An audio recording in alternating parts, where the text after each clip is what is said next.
Laziness doesn't show up with horns and fire.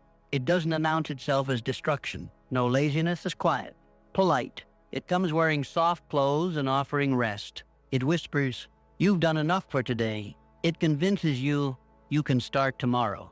It promises comfort and delivers regret. And while you're busy entertaining it, life is moving without you. Opportunities are passing by like silent trains in the night. Dreams are fading into the background. Potential is dying not with a scream but with a sigh. Laziness isn't the absence of motion. It's the absence of purpose-driven action. It's not just lying on a couch. It's standing in the way of your own greatness, watching time slip through your fingers and calling it rest. We romanticize comfort. We glorify convenience. We treat effort like a burden instead of a blessing. But listen to me. You are not tired. You are unchallenged. You are not worn out. You are underutilized. There is a fire in you, but fire dies when it is not fed. You think your problem is time. It's not. It's clarity. It's belief. It's the war happening silently between who you are and who you know you could be. Laziness is not the enemy of productivity. It is the thief of identity. Because every time you choose comfort over calling, you teach yourself that average is enough. That survival is the same as success. That avoiding pain is more important than building purpose. And I promise you this, the pain of growth is nothing compared to the pain of staying the same. The pain of effort is temporary. The pain of regret, that leaves forever. You know exactly what I mean. You felt it. The ache of an unfinished project. The sting of a missed opportunity. The hollow silence of a day wasted. And still, we let it happen. Again and again. Why? Because we've been lied to. Told that if it doesn't feel good, it's not right. Told that hard means harmful. Told that burnout is caused by work when more often it's caused by meaningless work or no work at all. You were not born to float. You were built to forge. You are wired to pursue, to grow, to conquer. But conquer what? Not others, not the world, not the system. You must conquer yourself. Because the laziest version of you isn't just holding you back. It's betraying your legacy. You've got dreams. You've got vision. You've got talents people would kill to have. And you're sitting on them, waiting for the day it gets easier, waiting for motivation to show up like a divine alarm clock. But listen closely. Motivation doesn't lead you. It follows you. It shows up after the action, not before. Action is what makes the fire burn. You don't wait to feel like it. You move, and the feeling follows. You train the mind to obey you. You teach your body to move, even when it doesn't want to. This is what separates the few from the many. Not intelligence, not luck, discipline, the simple, brutal daily decision to show up for yourself. When it's boring, when it's hard, when no one's watching, when there's no applause, when your mind screams for escape, that's when character is built. That's when laziness is killed. That's when the new you is born in sweat, silence, and self-respect. You don't beat laziness with shame. You beat it with movement, with habit, with structure, with meaning so powerful that you'd rather struggle for it than rest without it. Laziness is a signal. It's your soul saying you were meant for more. It's not the end. It's the call to begin. So begin. Stop negotiating with weakness. Stop reasoning with fear. Stop giving the smallest part of you the biggest void. Every time you silence laziness, you speak to the strongest version of yourself. And that version, that focused, disciplined, driven version of you is who you are always meant to be. The enemy is not your circumstances, not your background, not your schedule, not your lack of resources.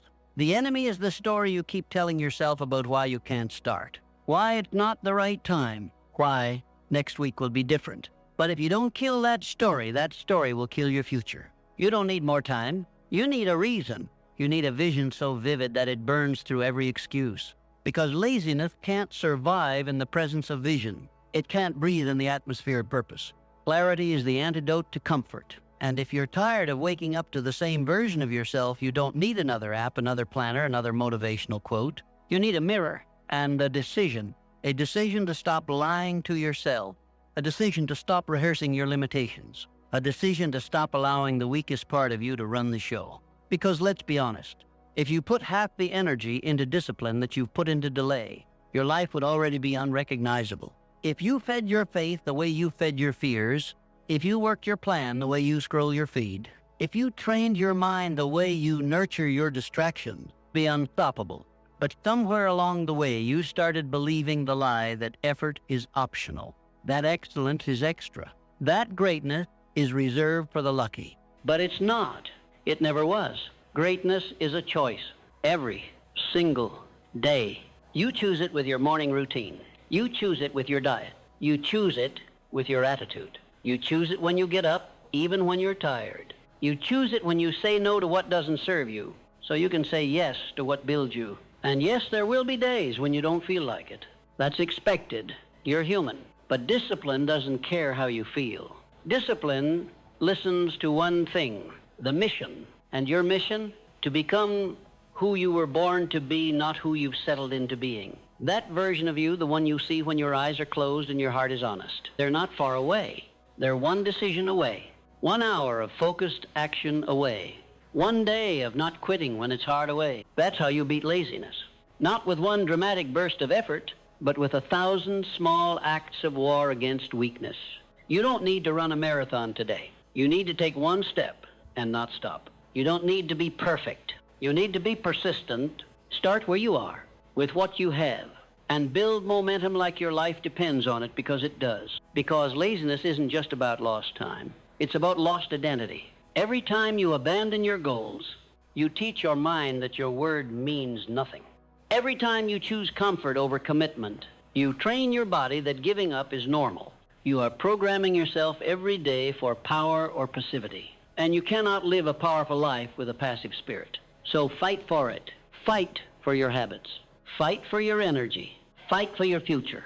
Because no one is coming to save you. No one is going to build your dream while you binge another show. No one is going to give you back the time you wasted waiting to feel ready. You have to move. Now, with urgency, with intensity, with fire in your chest that says, I've had enough. Enough delay. Enough excuses.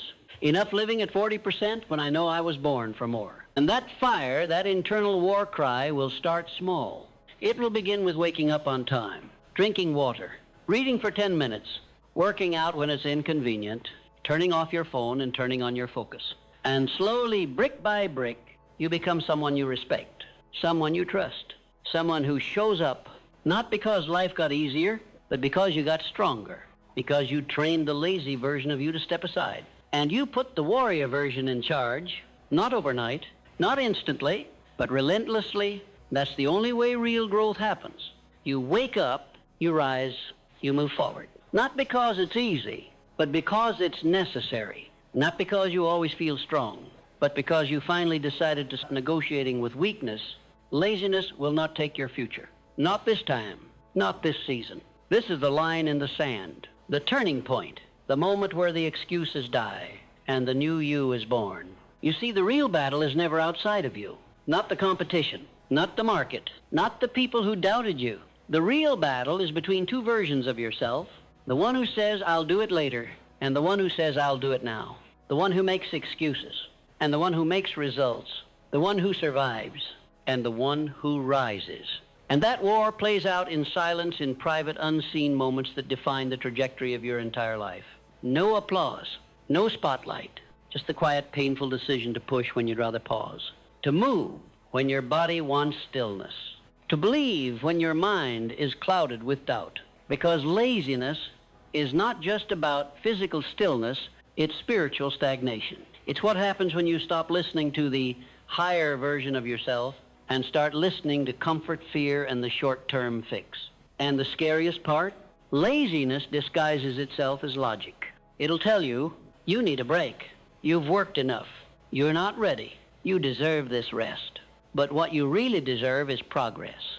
What you really deserve is fulfillment. What you really deserve is the life that's waiting for you on the other side of discipline. And you won't find it in comfort. You'll find it in clarity. Because clarity kills laziness. It gives your actions meaning. It gives your suffering a purpose. It gives your days a direction. When you know why you're doing it, you'll stop needing motivation to start. So get clear, not just about what you want, but what you'll no longer tolerate. Get clear on the kind of person you refuse to die as. Because the clock is ticking, and time doesn't care how busy you are. Every hour you spend drifting is an hour your dream goes untouched, and no one's coming to build it for you. So if you're serious, if you're ready to stop holding yourself back, you have to do more than just want it. You have to change your environment. Laziness grows in low-energy spaces. It feeds on clutter. It thrives in distraction. You can't beat it while surrounding yourself with people who normalize mediocrity, scrolling endlessly through highlight reels, sleepwalking through days without structure. You have to build an environment that supports the strongest version of you, one that triggers action, that demands attention, that keeps your standards high even when your mood is low. Set the alarm. Lay out your clothes. Keep your phone across the room. Create a system so tight that laziness has no room to live. Because habits aren't just routines, they're reinforcements. Every time you show up, even in the smallest way, you're reinforcing the belief. This is who I am now. And that's how you destroy laziness, not with hype, but with identity. Because once your identity shifts, everything changes. Lazy people procrastinate. Disciplined people execute. Lazy people wait to feel like it. Disciplined people move through the resistance. Lazy people need permission. Disciplined people act like it's already theirs. So the question is no longer, how do I feel today? The question is, who am I becoming? And does this action take me closer or pull me further? Because every action is a vote. A vote for the future you want or the future you'll regret. And it's not one big choice. It's 1,000 tiny votes cast daily in silence. So cast them with intention. Vote with your feet. Vote with your focus. Vote with your discipline. Laziness loses power the moment you stop seeing it as who you are and start seeing it as the enemy of who you could be. Because here's the truth most people avoid. You're not tired. You're just uninspired. You're not broken. You're undisciplined. You're not lazy by nature. You're lazy by pattern. And patterns can be broken. It starts now, right here, with one promise to yourself, not the world. I will not hold myself back. Not today. Not anymore. Say it out loud. Say it every morning. Say it until the version of you that once begged for comfort is buried under the weight of consistency and purpose. And don't just say it, live it. Build the structure. Create the systems. Cut the noise. Fight for the discipline that turns thoughts into action and action into identity. Because you've wasted enough time, enough waiting, enough stalling, enough pretending that tomorrow is promised. You've got a fire to build. You've got a mission to complete. You've got a life to become. And laziness, no matter how quietly it whispers, doesn't get to hold the pen anymore. Because at the end of the day, this isn't about productivity. It's about freedom. Not the kind of freedom they advertise, vacations, comfort, passive, everything. The real kind. The kind that lets you wake up and know with full certainty that your life is under your command. That your time is spent building, not escaping. That your energy is invested, not wasted. That your future is unfolding, not dying a slow death in the hands of laziness. You want self-respect? Earn it. You want peace? Create it. You want success? Become the person who demands it through their actions, not just their intentions. Because here's the truth. If you don't discipline yourself, the world will do it for you. It will assign you a role. It will cap your potential. It will hand you a script and say, this is all you're worth. And if you're too lazy to write your own story, that will become your life. But if you choose today to reclaim your time, your fire, your drive, if you choose to say, I'm done letting weakness lead, then everything changes. Not all at once, not without pain, but with every small decision to show up when it's easier to disappear. With every act of discipline, you reclaim a piece of yourself that laziness tried to steal. You sharpen your edge. You solidify your name. You make your life mean something. And in a world filled with noise, distraction, and comfort, that alone makes you dangerous. You become the person people look at and say, how is he so focused? How is she so consistent? How do they move like that, like nothing can stop them? And the answer? Because you stopped stopping. Because you stopped letting your potential sit in a cage guarded by excuses. Because you stopped waiting to feel ready and started acting like it was already yours. You broke the pattern. You rewired the system. You refused to be average not because you hated the lazy version of you, but because you loved the future version too much to abandon them. That version, the focused, grounded, disciplined, fearless version, is already in you, waiting. watching, calling, but they don't rise in thoughts. They rise in action. So take the burden. Take the life you were born to carry. It won't be easy. It's not supposed to be. Growth never is.